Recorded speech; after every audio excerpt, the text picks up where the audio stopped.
O apocalipse zumbi é um cenário recorrente na ficção que explora nossos medos mais profundos sobre o colapso da civilização. Mas, apesar das fantasias de sobrevivência que muitos nutrem, inclusive eu, que sempre derroto filmes de zumbis aqui no canal, a realidade será muito mais brutal, praticamente impossível. Portanto, no vídeo de hoje a gente vai analisar 5 universos fictícios de zumbis e por que em cada um deles a chance de sobrevivência seriam praticamente zero.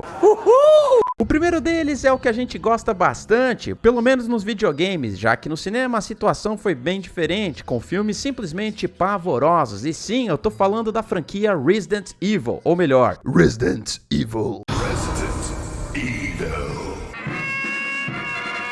Nesse universo, a gente tem a criação do T-Vírus desenvolvido pela corporação Umbrella, um agente patogênico com capacidade de mutação constante, que representa uma ameaça muito além dos simples zumbis cambaleantes. A diversidade de ameaças é o que torna esse cenário particularmente letal. Além dos zumbis comuns que vagam pelas ruas de Raccoon City, também temos as armas bioorgânicas, como os Lickers, criaturas sem pele, com cérebros expostos e línguas alongadas capazes de decapitar humanos com um simples golpe. Não bastando isso, a gente tem os Hunters, répteis humanoides que podem saltar a distâncias impressionantes e que possuem garras afiadas como navalhas. E por fim, e muito pior, a Umbrella ainda desenvolveu os Tyrants, gigantes quase indestrutíveis projetados especificamente para serem máquinas de matar super resistentes. Vai falar que você nunca se cagou de medo quando o Nemesis entrou na delegacia, o local que você achou que estava a salvo nos videogames. Não bastando isso, a evolução constante do vírus torna qualquer tentativa de cura uma batalha perdida, pois o T-Vírus está sempre se transformando em novas cepas, como o G-Vírus, o T-Verônica, o C-Vírus e por aí vai. Cada uma é mais mortal e imprevisível que a anterior. Isso impossibilita o desenvolvimento de uma vacina ou o alcance da imunidade permanente, a menos que você seja Alice. Além do pânico nas ruas, um dos aspectos mais assustadores desse universo é a corrupção corporativa, pois a Umbrella Corporation e outras empresas farmacêuticas possuem recursos quase ilimitados e conexões profundas em todos os níveis de governo, incluindo militares e agências de inteligência internacionais. Essa rede de influência impossibilita qualquer solução sistemática para conter surtos, que muitas vezes são provocados intencionalmente para testar bioarmas. Para vocês terem noção, o incidente de Raccoon City só terminou com a completa destruição da cidade com um míssil nuclear, uma solução que obviamente não pode ser replicada globalmente. Mesmo que você conseguisse sobreviver e entrasse para uma colônia de outros humanos que conseguiram escapar de situações semelhantes, ainda assim a Umbrella ia ficar no seu saco, pois com o passar do tempo eles precisariam testar novas cepas dos vírus em cobaias, e com certeza você estaria na lista deles. Por fim, a gente tem o que aconteceu em Resident Evil 3, quando o T-Vírus se modificou a tal ponto de contaminar a água, ar e solo, o que transformou a paisagem do nosso lindo planeta Terra num cenário à la Mad Max. É verdade. Outro apocalipse zumbi praticamente impossível de sobreviver é o de Zumbilândia, ou melhor, o que foi causado pela variante da doença da vaca louca. Em Zumbilândia, uma mutação dessa doença transformou quase toda a população americana em zumbis vorazes e extremamente ágeis, o que torna esse cenário particularmente fatal, já que após tomar uma mordida, o vírus consegue te contaminar em questão de minutos. E aliado a isso tem a falta de preparação do governo, que não demorou 2 peidinhos para cair nesse universo. Não bastando isso, os infectados são bastante ágeis, o que os diferencia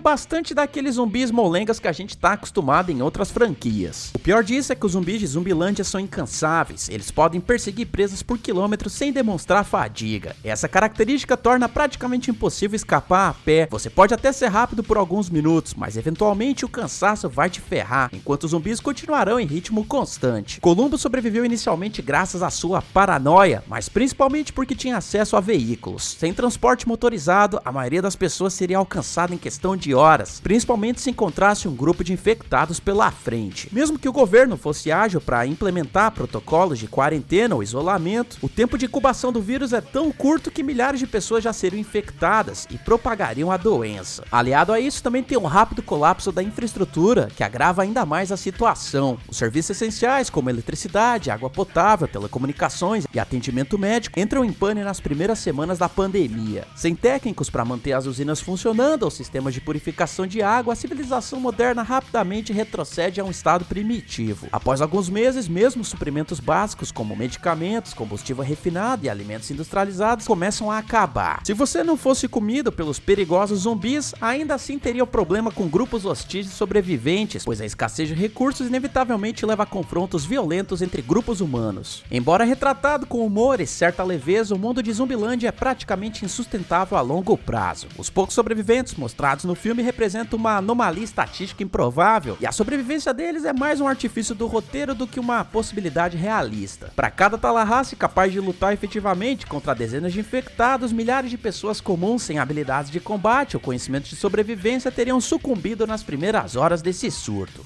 If I ever were to lose you, everything I have found, dear.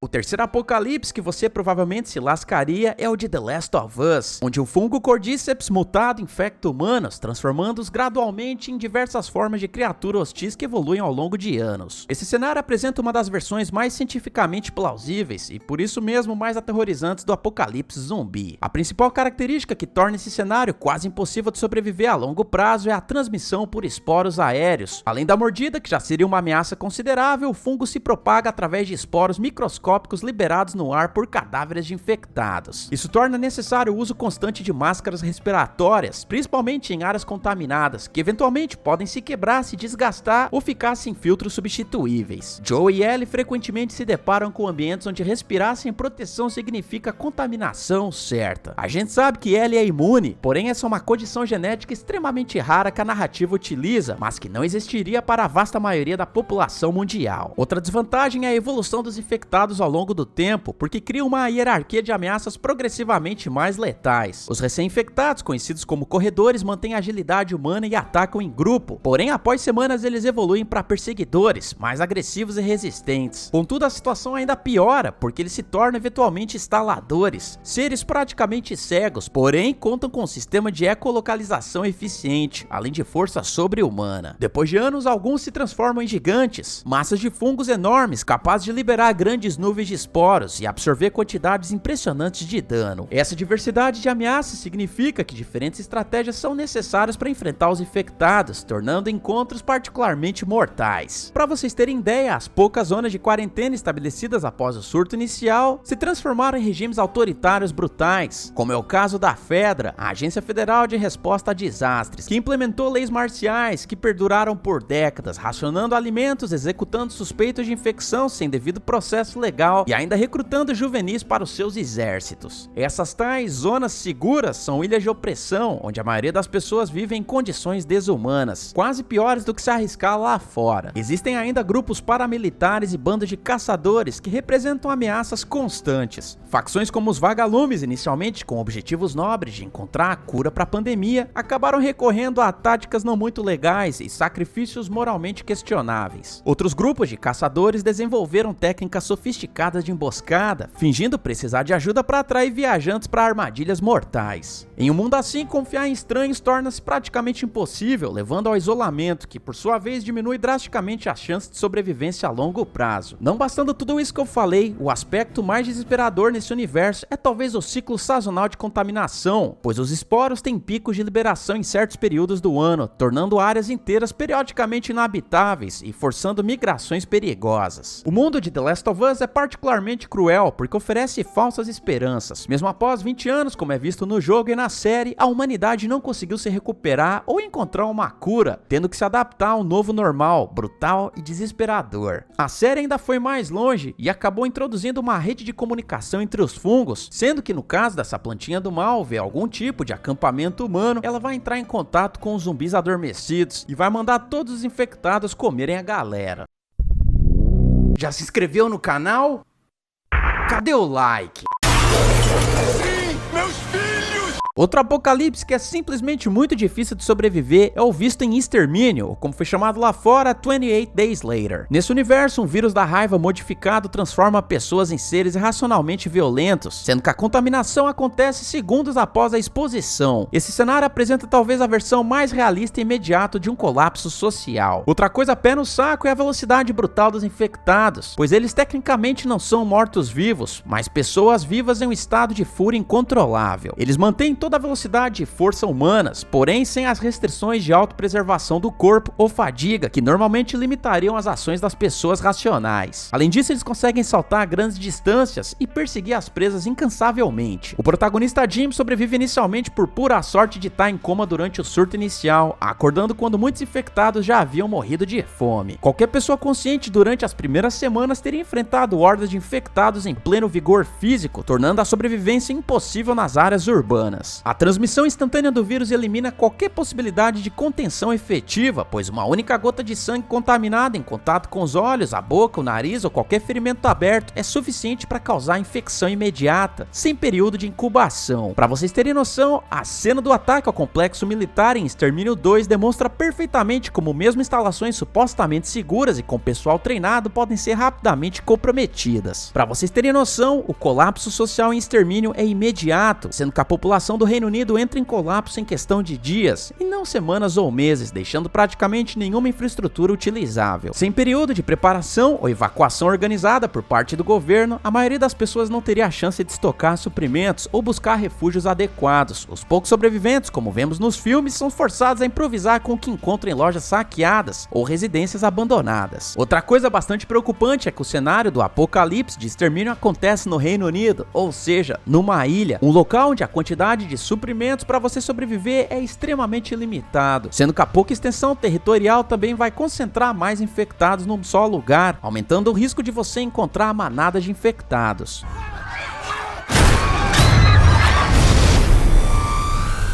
Por fim, a gente tem o apocalipse de Guerra Mundial Z. Nesse caso, eu tô falando do vírus Solano. Diferentemente do que acontece no livro, os zumbis que apareceram em Guerra Mundial Z no filme são completamente mortais, porque eles têm comportamento de massa, como enxames, criando verdadeiras ondas de infectados que superam qualquer barreira defensiva convencional. Diferente de outras interações onde os zumbis agem individualmente ou em pequenos grupos sem coordenação nenhuma, os infectados de Guerra Mundial Z formam massas coordenadas, que se comportam quase como um organismo coletivo inteligente. As cenas emblemáticas do filme mostram zumbis formando pirâmides humanas para escalar muros de 50 pés, criando ondas vivas que transbordam defesas e inundam cidades inteiras em questão de minutos. A cena que acontece em Jerusalém ilustra perfeitamente como até mesmo fortificações cuidadosamente planejadas e militarmente defendidas podem ser rapidamente suprimidas por essa dinâmica. Outra coisa é que a escala global simultânea do surto distingue Guerra Mundial Z de outros cenários apocalípticos, pois diferentemente de histórias que começam com um epicentro localizado que se espalha gradualmente, a infecção em Guerra Mundial Z atinge escala global quase simultaneamente devido ao tráfego aéreo moderno. E falando em viagem, eu nunca tive nem patrocínio nem mãe-trocínio, então fica ligado para não pagar caro no dólar. Para evitar isso, você pode comprar o dólar mais baixo do mercado ou abrir uma conta digital na Nomad, a parceira do canal, que oferece menor IOF de apenas 1,1%, além de menores taxas sobre transações de câmbio. Eles têm sala VIP no Terminal 3 do aeroporto de Guarulhos. E além disso, usando meu cupom EDNERD para abrir essa conta, você ganha $20 de cashback ao fazer a primeira compra de dólares. Lembrando que a conta da Nomad não cobra anuidade, taxa de abertura e nem de manutenção. O mais legal é que o cartão da Nomad converte os dólares comprados para outras moedas automaticamente e é aceito em mais de 150 países. O link para a Nomad está no primeiro comentário fixado e na descrição do vídeo também. Não esquece, o cupom para economizar e curtir a sua viagem ao máximo é EDNERD. No filme, o investigador da ONU, Jerry Lane, testemunha a queda da Filadélfia, ao mesmo tempo que recebe relatos de outras dezenas de cidades onde está acontecendo exatamente a mesma coisa. Esse vírus é tão poderoso que elimina a possibilidade de existir em zonas seguras, onde a civilização teoricamente poderia se recuperar e se reorganizar. Não há interior para onde fugir ou fronteiras que possam ser efetivamente seladas quando o vírus já está em toda a parte. Além disso, esse vírus é um catiço, pois as primeiras manifestações dele foram confundidas com uma gripe comum ou casos atípicos de raiva, permitindo que ele se espalhasse sem controle por semanas antes mesmo de ser corretamente identificada. Armas de fogo eficazes contra humanos e até contra zumbis individuais não servem de porcaria nenhuma contra as hordas de Guerra Mundial Z, pois os tiros atraem ainda mais zumbis, e é questão de tempo até que a horda fique completamente fora de controle. O roteiro do filme até encontrou uma solução para conter o vírus, nesse caso o uso de doenças terminais como camuflagem contra os infectados. Porém, a chance dessa estratégia a longo prazo dar certo é quase nula. Primeiro, doenças fatais são por definição limitadas em sua utilidade. Segundo, essa abordagem não resolve o problema fundamental de recursos escassos e infraestrutura colapsada. Mesmo que os humanos pudessem desenvolver uma vacina ou uma cura efetiva, como fica sugerido no final aberto do filme, a logística de produção e distribuição global após o colapso seria praticamente impossível. Para resumir essa parada, cada um desses universos fictícios representa uma visão única de apocalipse zumbi, porém todos compartilham uma verdade fundamental: a sobrevivência a longo prazo seria impossível para o cidadão comum. Os poucos sobreviventes que conseguem triunfar nesse cenário geralmente têm o rabicó virado para a lua ou são dotados de imunidade ao vírus convenientes para o roteiro. Eu acho que é daí que surge essa fascinação com o apocalipse zumbi, pois ele representa o fim da civilização, uma extinção lenta, dolorosa, onde cada sobrevivente apenas adia o inevitável. Pessoal, se vocês gostaram do vídeo, deixa o like, também coloca nos comentários quais outros apocalipses zumbis seria impossível de sobreviver. Eu espero que vocês tenham gostado do vídeo, eu vejo vocês no próximo e valeu!